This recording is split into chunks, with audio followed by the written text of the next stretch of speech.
what happens. Well, there's plenty of And cloud if around. somebody doesn't want to be recorded, they can just say before you read your poem, and then it can be switched off. Mm. Jane, do you know what the temperature was here today?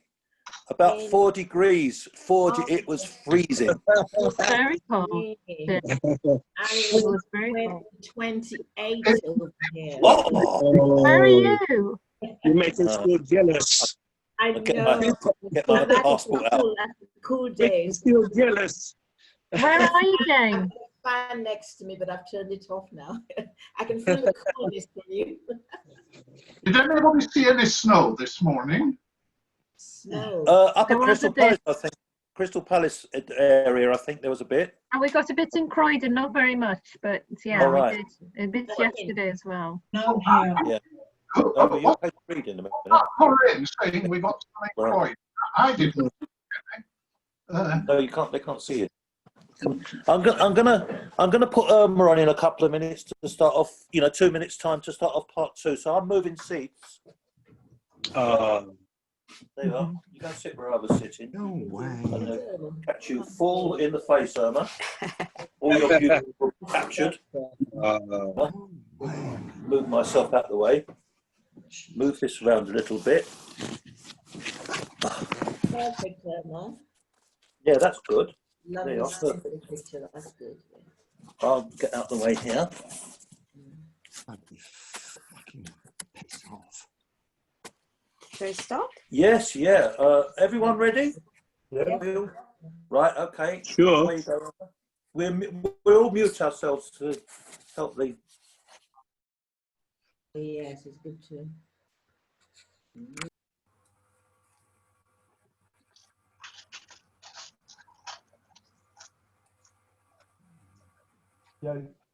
Irma, you're muted.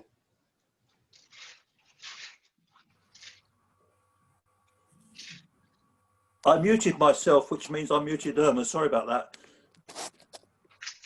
Is this better now? Yeah. Yes? No, Yes, they were muted. They can't say. my screen has gone Right. blank. So this poem is called Lyra's Sunset. And it's a photograph of a Nevis sunset, and I'm sort of like looking at the ghosts in that photograph. Outside, I meet a girl. Only culture would know that womanish sway of her hips, those curling lips, that bare-faced stare. I watch her now, watch her how she's throwing words, how R-A-S-T-A drop out of her force-ripe mouth on fire. I look upon her cut my eye. In an instant she knows. And she no more than 10 wonders, who she? I lick my mango in slow motion and step inside the photograph, tracing a past I remember, looking back through color and passion, doorways to heaven, the hell of church righteous tongues, scorching oranges, red burnings, incantations to the past, symbolisms now entombed. I come through the silence, find night and moon and stars. I soon hear morning breaking, the sea readying to salt me down with licks from frothing tongues that pull me into the waves to baptize a recalcitrant soul. I wear my hat, silk rose. Voices crash high above the waves. I feel the doom of hurricane. Watch hands late for the hammer scramble inside termite infestation for nails. I walk on bitter stone. My feet do not burn, nor my toes turn a bloody mess. I enter graveyards in the east. The past show me bones. Memories wake up like a dry stream in rain. I sit on stones where sadness etches your name. Talk to rough, unschooled hands, the crude edges. I look to the mountain for blessing and step outside ghosts and storytellers, the restless calling to return. Thank you. Have you got another one for us, Irma? Yes. With plenty of time. Yes.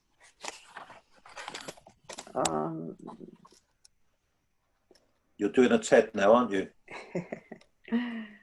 Very wise thing to do. Right.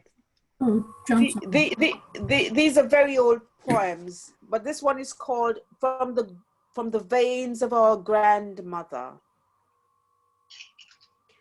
And it's about me going to the Caribbean with a brand new camera and taking loads of photographs, and important photographs, you know, like cooking rice and saltfish on the coal pot and doing lots of things and wanting to bring back these memories.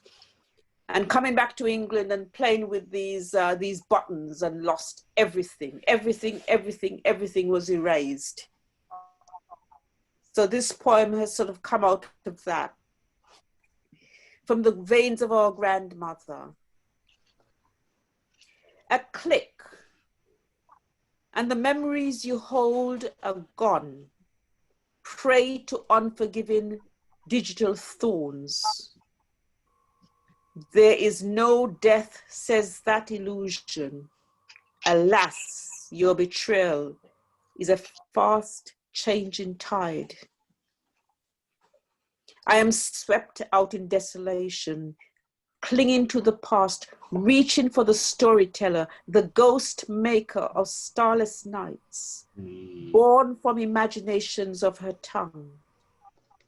I find nighttime ghosts telling stories, fearful ones who cared for no moon, pursuing me in daytime, punishing sun. I hold on to the colors of the Caribbean, sounds as moments alive in my head, the memories dancing. I am the gift of that childhood. I find the smell of made-up stories in wrappings that sweeten a hard memory. I find her, cutlass in hand, chopping wood to make a good bed of fire. She counts days by smoke signals. Open the kiln on time, not late, not early. Reap burned wood, now turned to coal by her standards, reached not by book or school. I watch her fan the coal pot so smoke swing and swirl and catch the years. A majestic pulsating of the sacred fire. We eat rice and salt fish, cooked to perfection. Our memories tumble down laughing in our time come from good water. We have come to the underground. I love her. Now we are old and fat. My hair a long gray tangle of ropes that wind us unseparated to the root. We flow from the veins of our grandmother, go barefoot in the dirt. We, inheritors of a woman untamed. Many thanks. Well, thank you, Irma.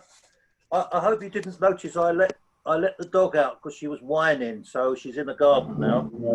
I sneaked out quietly and did that. Sarah, can we hear from you? This is Sarah's first appearance on Poets Anonymous, so give her a big hand, everyone. Yeah. Hi. Hi, Sarah.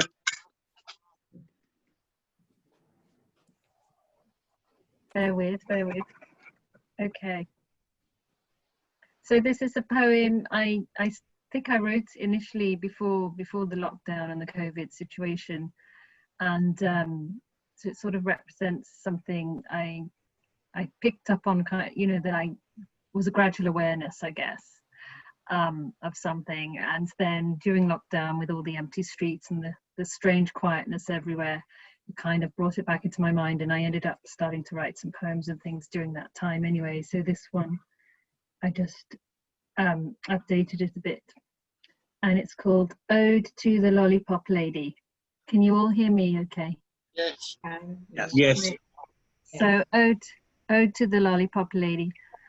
I don't quite recall the exact point at which the Lollipop Lady stopped being a thing. I'd a guess somewhere around the Croydon riots and the demise of Tony Blair. The Lollipop Lady, our angel of hope, our psychedelic beacon, her wand so tall, like a giant emoji on a stick, stopped all the cars, the charging armies in their tracks. Fume belching, metal armored, how they fell to kneel silent at your zebra painted strip. Your impassive face stood still above the roiling heads of children, come sun or rain, pouring between your giveaway shoes into the street side drain. Amidst the ebb and flow of the city life, you were commandeer and shepherdess rolled into one. You patrolled the bridge between worlds for each and every one. I wonder if you knew or thought how you transported us from port to port, homely haven to concrete cruelty, from a womb's warm embrace to a teacher's disappointed face, or an ordered yet stifling cocoon to broiling gregarious space, or from unhappy chaos to a life jacket of routine, or sometimes unspeakable abuse to a safe, unwitting refuge.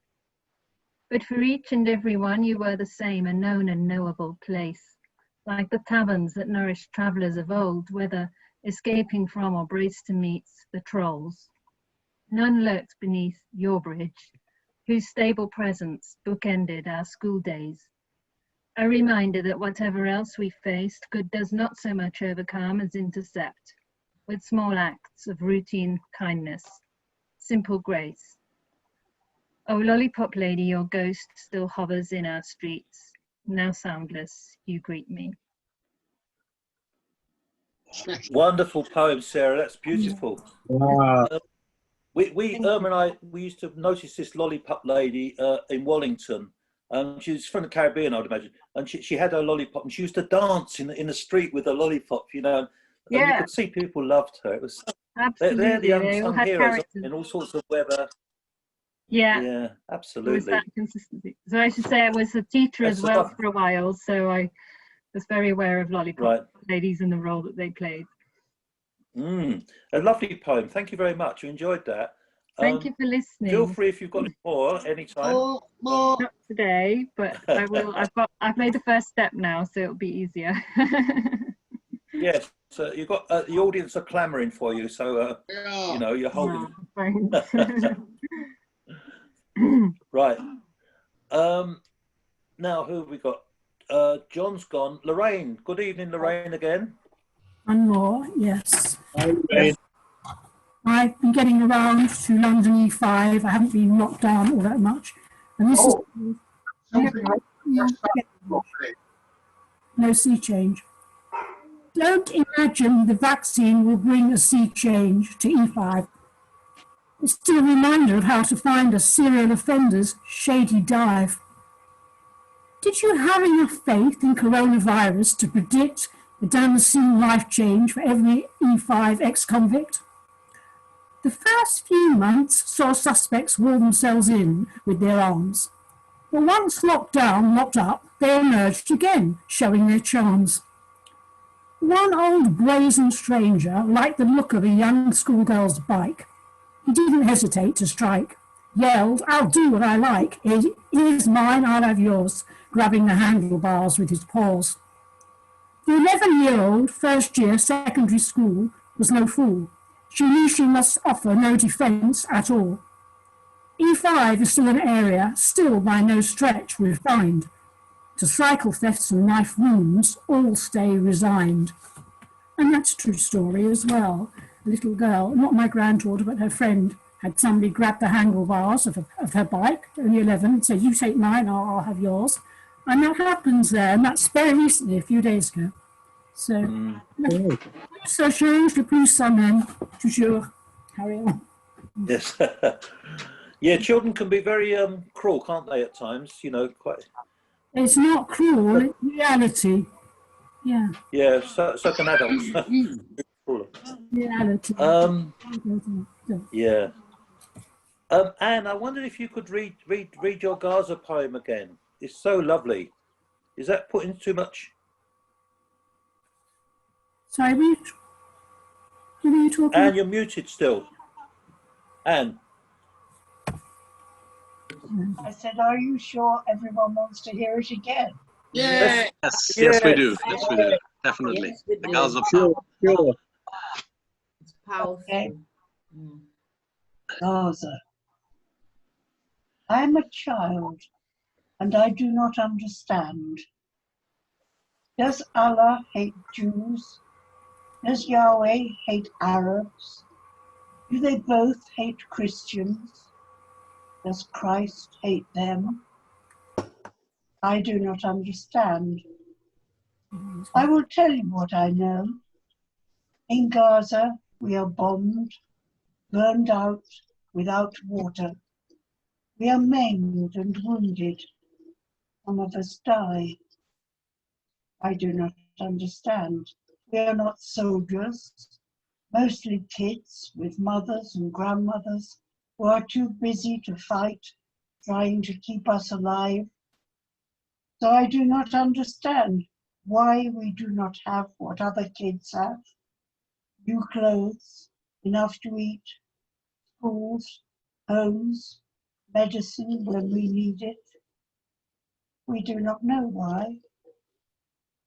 The people of the book, Muslim, Jew, and Christian, once they shared a God.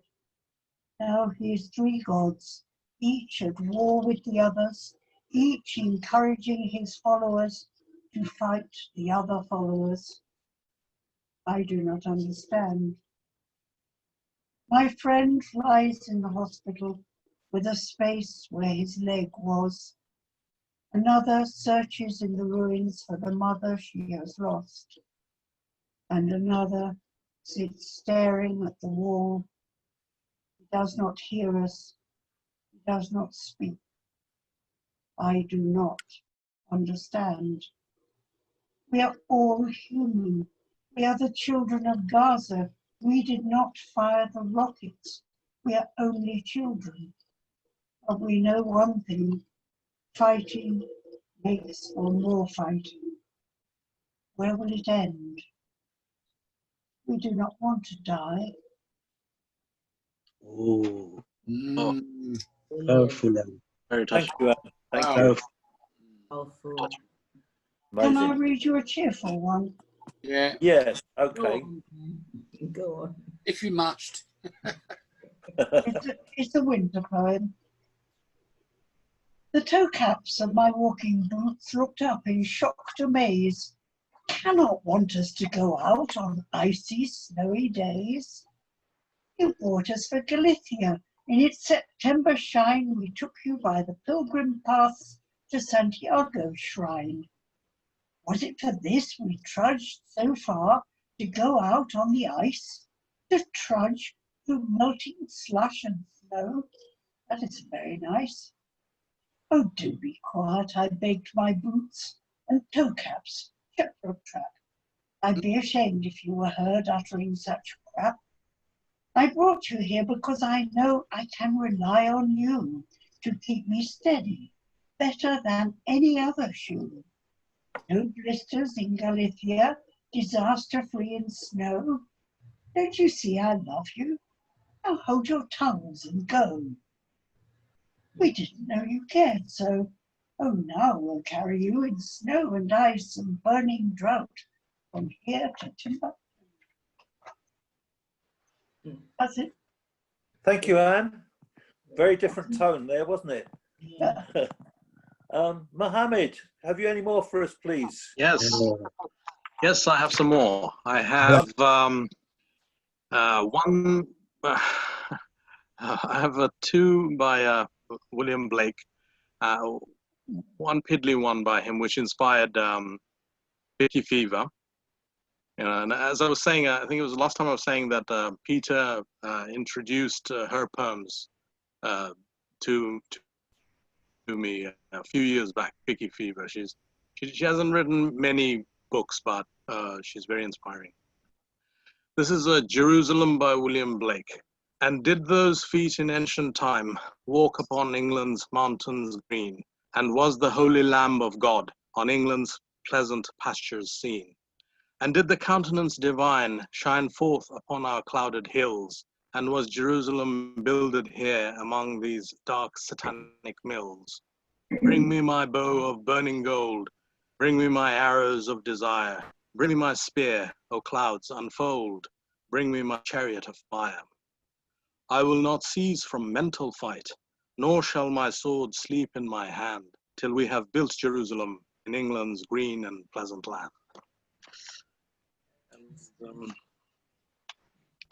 okay, so then there's a piddly one. It's from Infant Sorrow, which Vicky Fever uses in her new book.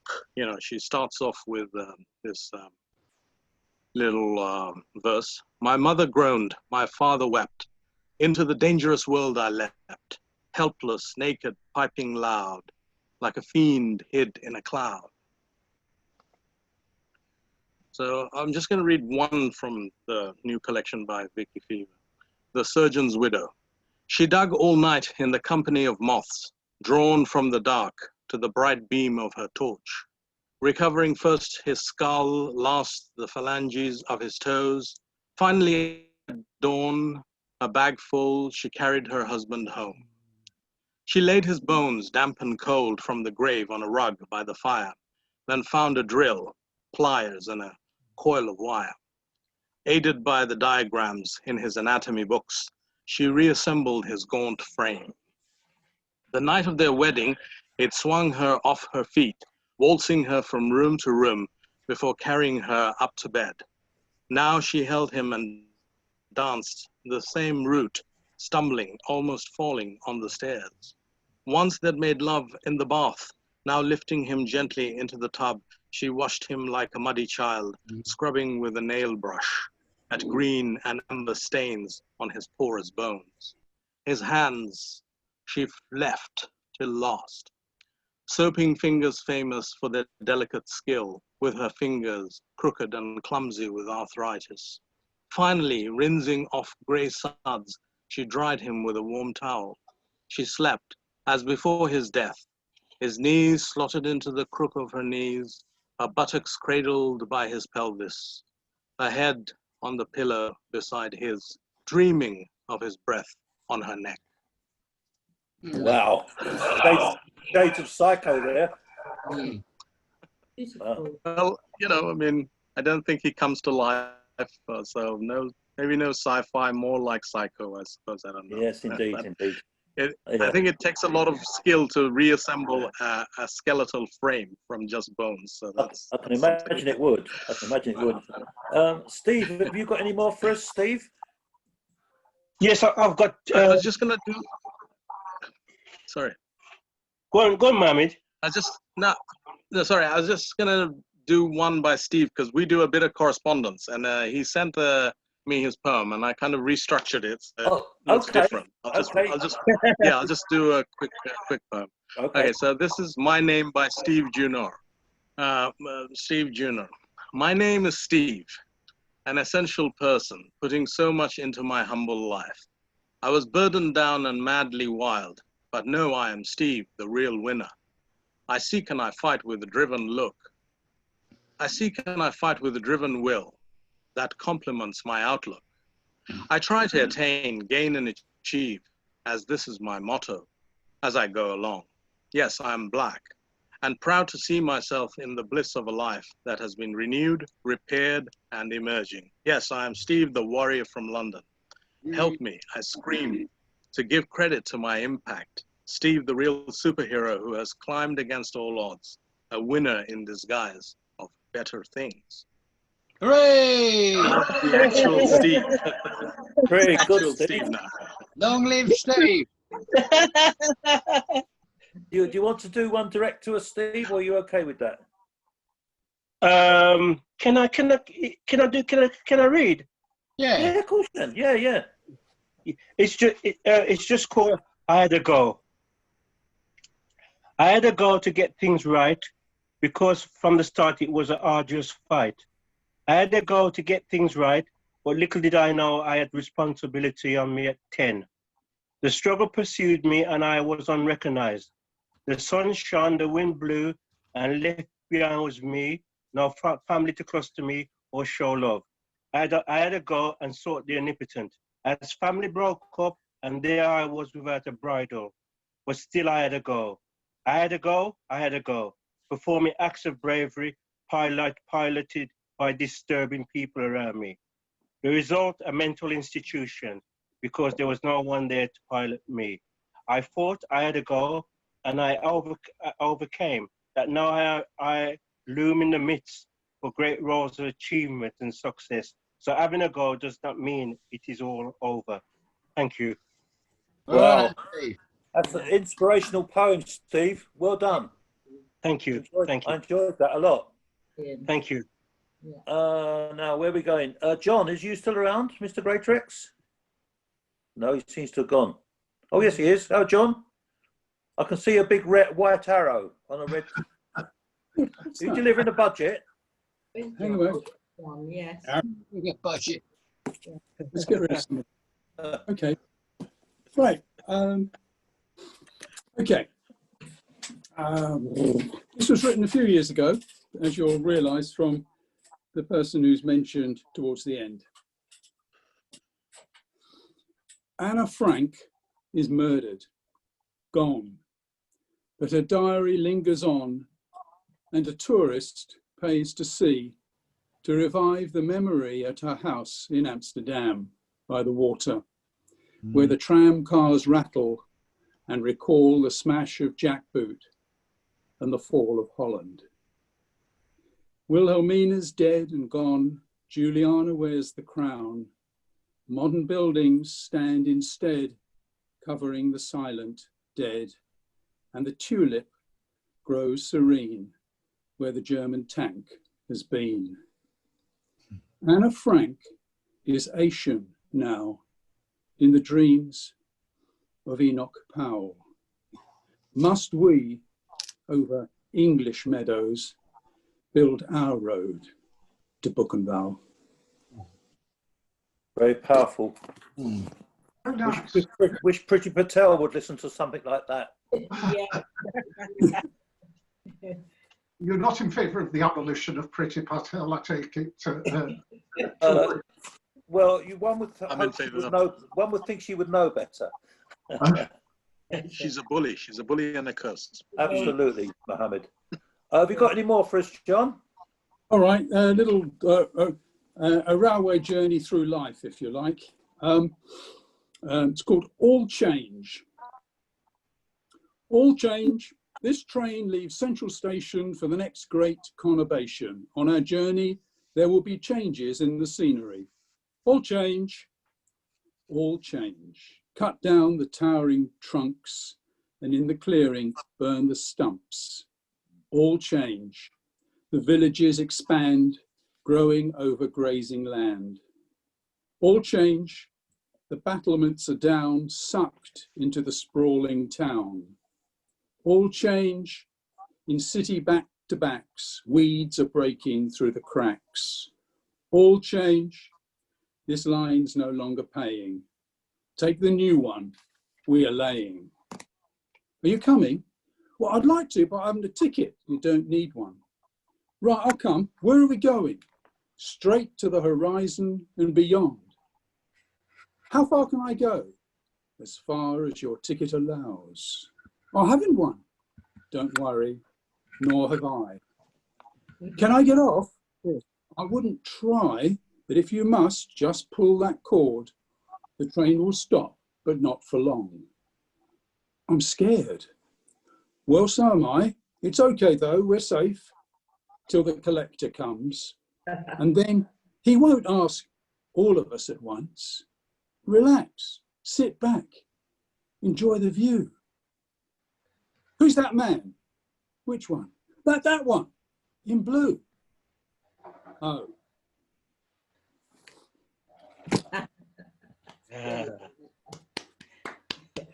Lovely. Two great poems there, John. Thank you very much. Really enjoyed them. Thank you, George. Thank you, George. Yeah, you're welcome. Jane, have you anything for us, please? Yes, I've got two short ones. This one is my least favorite month. That's when I'm in England. It's called January Skies. I'm dedicating it to you because you'll be in London in January. When the sun conceals her face behind a veil of cloud and pulls her golden shutters down, when day after drizzly day, nothing but dank and dreary grey, like a cheated sunflower, I wither. When sudden skies like a hanging shroud loom low and weep, and the naked trees with eyes tight shut shiver in their sleep, more deftly than an icy wind, a January sky knows just how hard to pinch my soul and make it cry.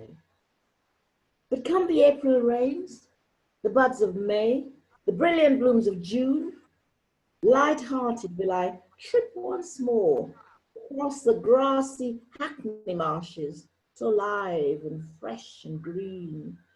Until then, permit me, hedgehog-like, to hide beneath the covers and dream of Dominica. Well, you don't need to dream of it now. You're there, Jane. I'm dedicating it to all of you who will be in England in January. Thank you. It's very feeling of you. Short, Yes, please. Colder. yes, yeah. It's very much like Orlando's. Very much. You'd think we sat and thought of it together. It's All called Requiem or Last Request. Please drape me when I'm gone in colors of the sun, not in its glaring high noon phase, but mid-morning mellow, replete with fruits and flowers, the reds of sorrel and hibiscus, the orange of the flamboyant, and rich purple bougainvillea. Or else, deck me in the russet hues of an autumnal epping forest on the cusp of its splendor. Let there be no blacks, no slate gray winter dawnings to mark my passing. Similarly, no tears, nor genteel cups of tea. Instead, let there be poetry, wine, and music. And for those whose spirits would soar a touch higher, bring out the Macushry rum, spiced up with nutmeg, cinnamon, and ginger. Flood my memory with love and laughter, fitting testimony to a good life. Lastly, no sprinkling of holy water over my stiff remains, but liberally anoint me with Chanel No. 5, dispersing in equal measure my scented ashes along the White River, that's in Dominica, the Thames, and River Lee. And even as my dust drifts into oblivion, smile, as in your heart and head, I will be living still. I will. Yeah, that sounds like my kind of wake. Great stuff. So we've got John's train, we've got Orlando's, and you've got this. Yes. All happy endings. If I go before you, I want all of that. Okay, Jane. Well, I hope you don't go. We'll all go together. Yes, we'll all go. We used to sing that in the 50s, didn't we? We'd all go together when we go. That was the old CND song. Yeah. Die, that's the last thing I'm going to do. Yeah. Alan, are you still here? Yes, you are. Alan. Yeah, can you hear me? Yes. Yes. Yeah. Okay. So this one's, I had to meet some friends at the airport some time ago. It's called Arrivals. They're walking through the doorway that says anything to declare, flip-flopping in their flip-flops, sunglasses pushed back in their hair. All are wheeling their suitcases past the shops and to beyond. In another 5 minutes until the next flight arrives, all this activity will be gone. Travellers come from who knows where and a multitude of different places. They've flown in from all around the world with their rosy suntanned faces. People looking for their pickup, people looking at their phones. Some happy to start their holiday, some sad to be back home. People come forward to greet their daughters or their nieces. This must be the flight from Ireland because they're all wearing overcoats and fleeces. Yeah. And I've got two here about Tracy Emin's bed, if you don't mind. First one's called Modern Art. There's not much to there's not much about modern art that has not already been said, but let us have another look at Tracy Emin's bed. This strikes me as a totally uninviting place to rest, with its grubby crumpled sheets. Not a place I'd like to rest my head, more like something you might see on the streets, surrounded by its embarrassing overnight detritus of beer bottles, cigarettes, butts and pack, along with discarded underwear and medication, all displayed with her slippers on her bedside mat. It is an emotional image of when her life fell apart, but I have to ask myself, is this really art? So having seen it a few times, I didn't sort of understand it or get it. And then because I researched it, because it puzzled me, I kind of understood it a bit more. And so this one is actually called Tracy Emin's bed. I went to the Turner Contemporary just the other day. I was rather disappointed to see Tracy's bed as their main display. It struck me that it didn't look as untidy as I'd last remembered it. So I greeted it with my usual rolled eyes and tut, but it did make me ask myself the question, had Tracy's mum popped in and tidied up? That's great. Thank you. Phase two of that part. Yeah. A video of someone actually making up the bed. That would be the second installment. That's my next job, I struggle with skulls encrusted with diamonds and drawings of private parts, and I ask the same question, Alan. Yeah. I'm sure a lot of us do. Yeah. I mean, like, there's a lot of it that I don't mind, but that has always puzzled me. And then for whatever reason, I decided to actually find out what it was all about. And I did actually find it quite sad once I understood, because that was exactly what it was. It was a slice of her life at that time. Okay, yeah, down in Margate or Ramsgate, wherever. Yeah. Can I just say that there was an article 2 or 3 weeks ago in one of the Sunday papers, colour magazines, all about Tracy Emin, who's apparently very, very ill. Yeah, she's got cancer, I think. Yeah. And didn't think she was hoping she would make it till Christmas, sort of thing. Oh, really? I didn't realise it was that bad. No, that was fantastic. Brilliant. I like that. Yeah, very good. Jack, good evening again, Jack. Are you good to go, Jack? Can you still see me and hear me? We can see. We can see you. Yes. And hear you. Okay. These are some lines that I wrote when I'd just seen a film. I must say he's new for me. I haven't seen one of his films before. Alejandro Jodorowsky. I don't know if you know him. He's Chilean, French, Jewish, Ukrainian. If you can never think of such a combination of things. He has lived most of his life in Chile, but he was born into a Jewish Ukrainian family and has spent time in France as well. And he made this film, which somebody referred me to, and I can't even remember who it was now, but I've got it online, and I shall be watching it half a dozen more times because it's so good. It's so frightening as well as reassuring in a strange sort of way. It moves in the strangest but very assured rhythms. His technique is so good, he's very sure-footed. It feels like an improvisation, but an improvisation that's been studied before he got to work on it.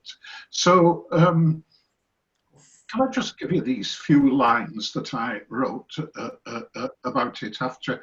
The title of the film is one that will interest you all. The title of the film is Endless Poetry. The concept is whichever way you turn or to whichever way you go, there's poetry there. You might not see it, you might miss it, but it's there. So, Endless Poetry, Alejandro Jodorowsky.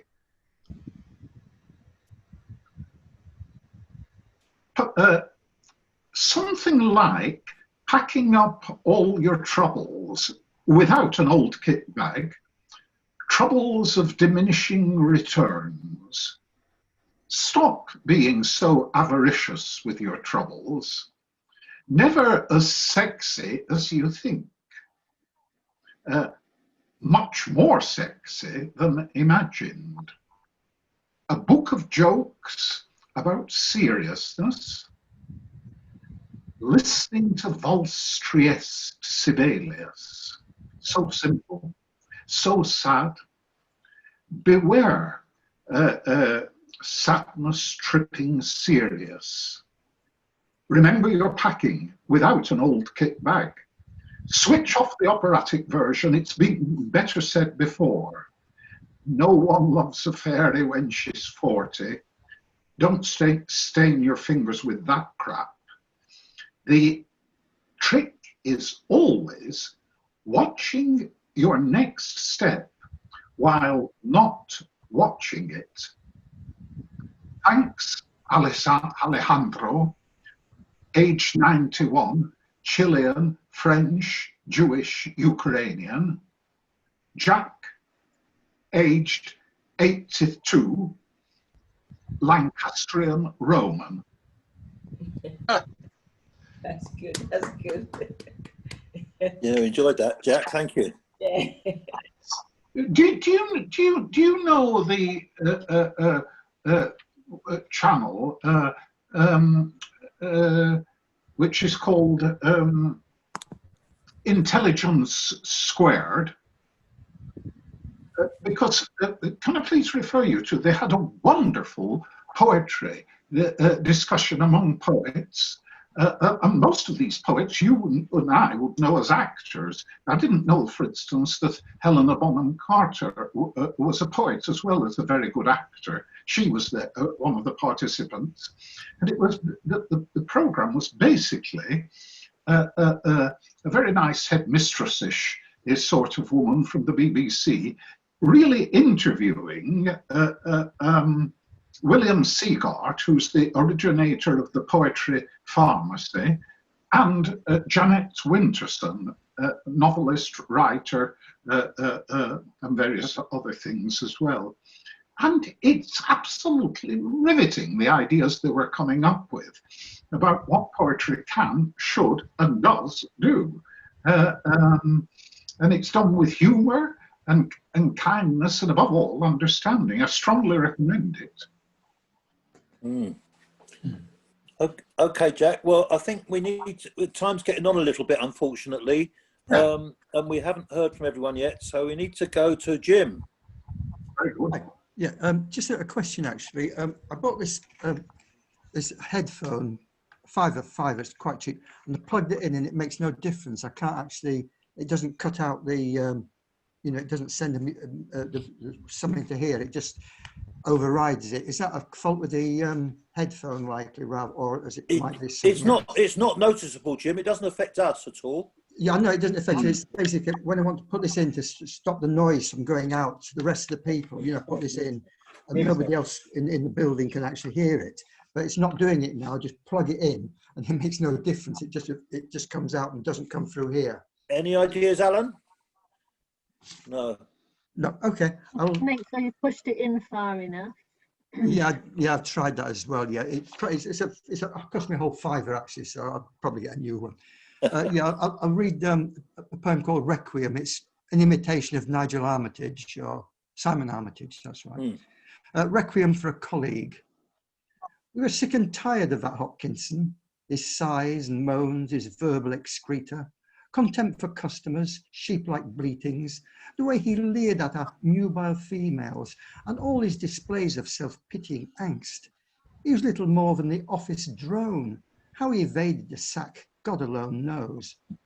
And his awesome sense of entitlement was surely a joy to behold, was scarcely a joy to behold.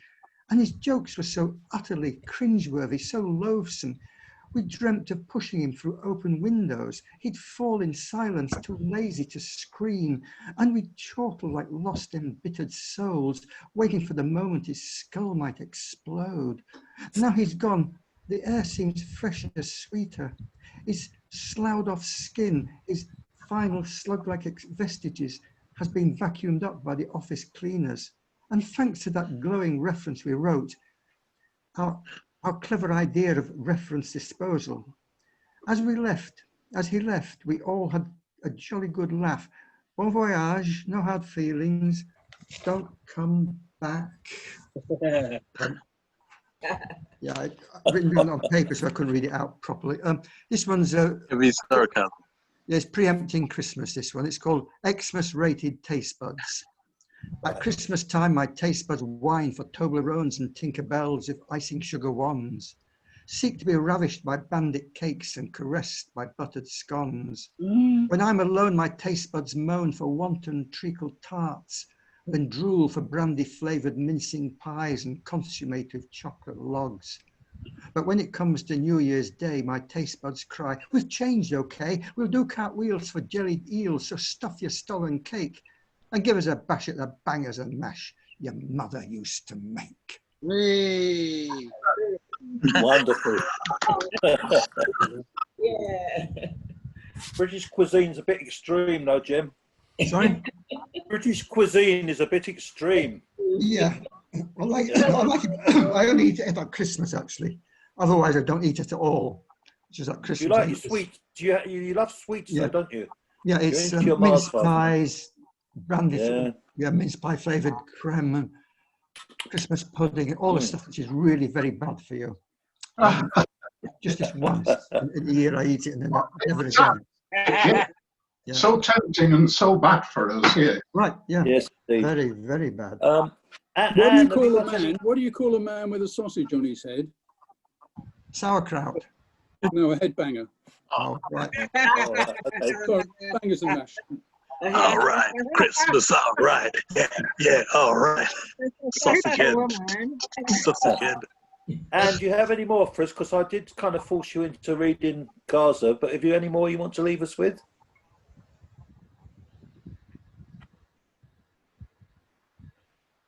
Who are you talking to? And I'd read you a short Christmas poem, if you like. Not that it is Christmas. It's called Christmas Star. On the Roman Mappa Mundi, the tiny dot in a little village in a minor province of that mighty empire. But above that dot, the star will extend its light and radiance beyond the manger, beyond Bethlehem, beyond Israel, beyond Rome, whose empire will pass away and whose map was never global. This star will wrap the warmth of its golden rays around the whole world. There you are, that's Christmas for you.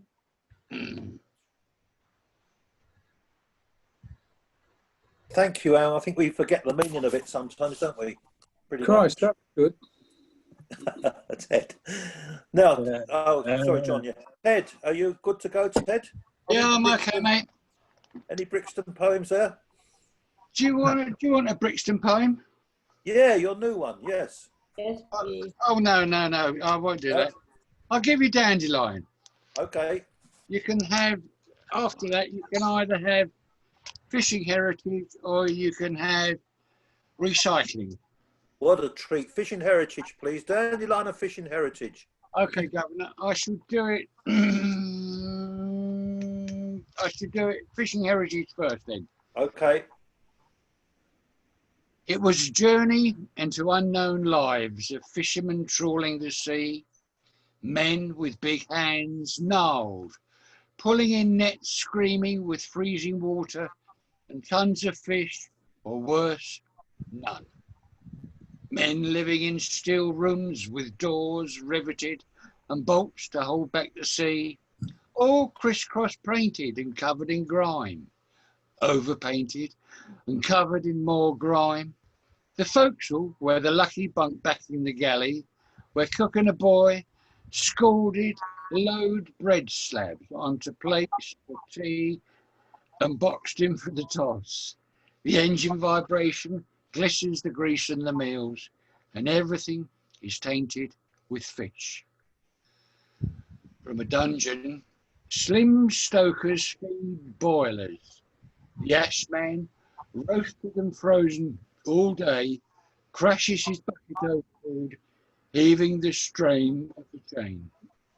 The sparks eavesdrops on codes, discovering who's on the fig, spying for low pay and retainers, and shares in the company's profits. Good work on a fine day, gutting fish and needling repairs to nets. But in widow's weather, when black frost hangs higher than the masthead, shrouding like Neptune's hair, frostbite cuts deep into blue hands and feet and faces. Axes clatter the bulkhead, chopping down ice, and men's blood runs free with the thought as they slither and grab to work. Days without sleep bleed into weeks without time. Fish is paid with men's lives, and you don't ask its price, quayside, when wives weather watch, wait, all dreading the knock on the door, the port missioner, a shoulder to cry in, the news of an unknown grave, and a future frozen at zero. Oh, Ted. Wonderful poem, Ted. That Very evocative. Just to lighten it a bit, yeah. Dandelion. Oh, yeah. It's got another title to it. I haven't got it. Dandelion or something else. Anyway, Dandelion. Got to change my voice. I love you, angler nature, that shows no kindness nor mercy to the timid or weak. Your spiteful beauty gives refuge to the small, yet one sting recoils a brave inquiry. I love you, carpet valleys, green and stained, secret lanes and tracks that twist and jump, then double back, laughing at their wit. Hills that strain and ache to meet their height. I love you, mysterious embankments reflecting chalk ghosts in night's mist, the silver birch glowing in the dark and dappled by day. Why did nature cheat one as elegant as you? I love you, hedgerows with frightened hair, and arrogant trees that shed their clothes in defiance of winter. The ignorant leaf that dances in headlights, pirouettes, and dies. I love you, badger, red fox, how you forage and scamper ageless runs, regardless of the roads. The furtive owl that fakes a passive role, surreptitious overhead.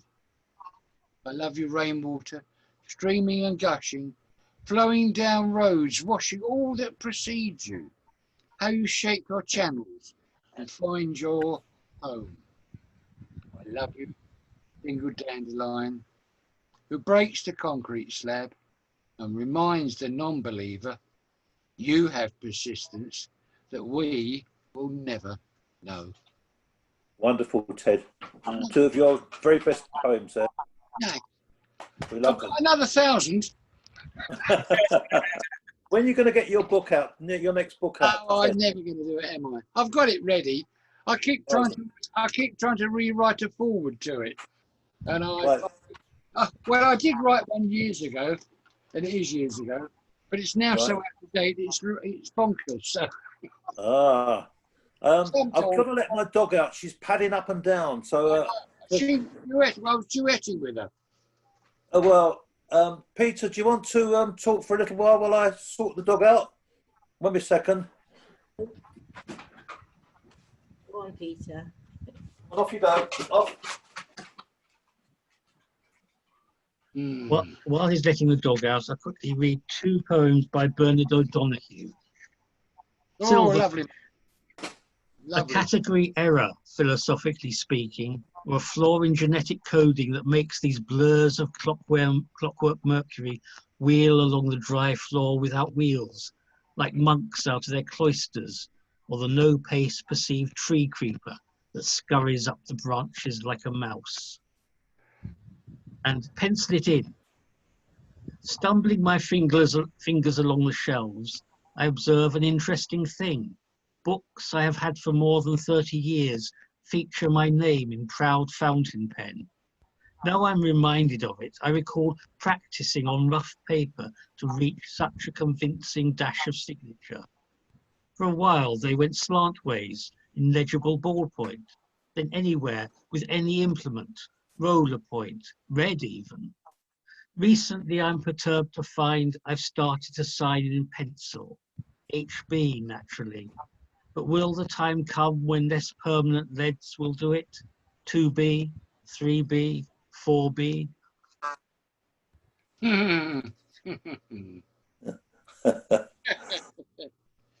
That's it, I'm done. Joke for all you illustrators. Is that it, Peter? That's it. Is there any more? Okay. Another little thing Alan and I were looking at recently was we were given like first lines and the last line. The first lines we were given to make a poem out of was an empty room, a broken clock face. And we had to finish as a last line, a loving embrace.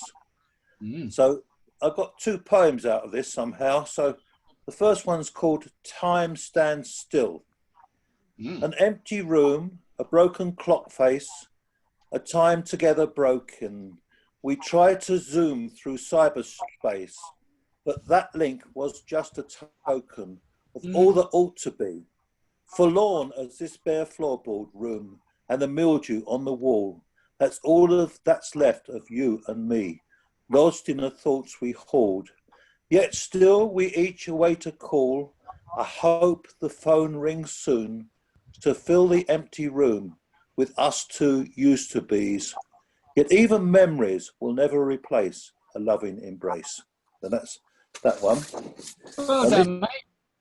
And this is a little bit of nostalgia here. A little bit of nostalgia. This is called Shot Up Clock. And this goes, an empty room, a broken clock face, a hot prairie wind clatters the swing doors of the Lucky Chance Saloon. Dust devils play with tumbleweed. The smell of cordite from another century. Bullet holes from Colt 45s leave their marks. Whiskey glass rings on the long bar. Survive time's passages.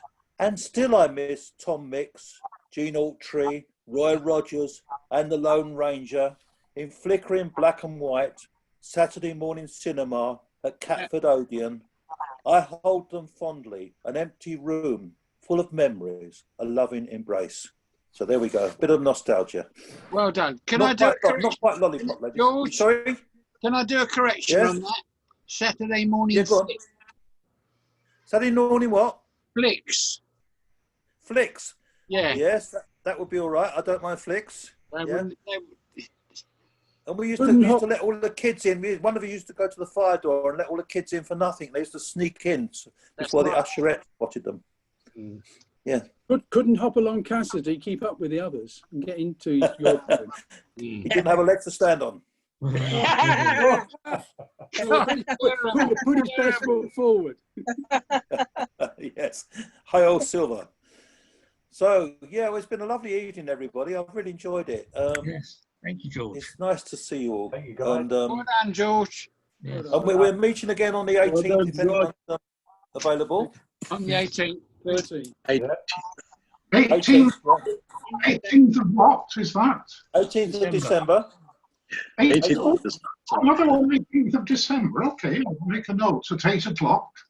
Yes. 8 o'clock again, yes. And I'll send round a reminder that on the Tuesday. If I can, I will.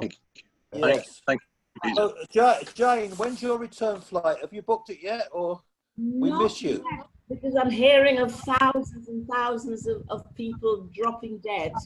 So I'm Well, and maybe Miranda in the USA. No, the USA is worse, but Dominica's had no deaths. Oh, right. Stay there then. Yeah. Sounds like the We're in a island good of dreams. place. I've had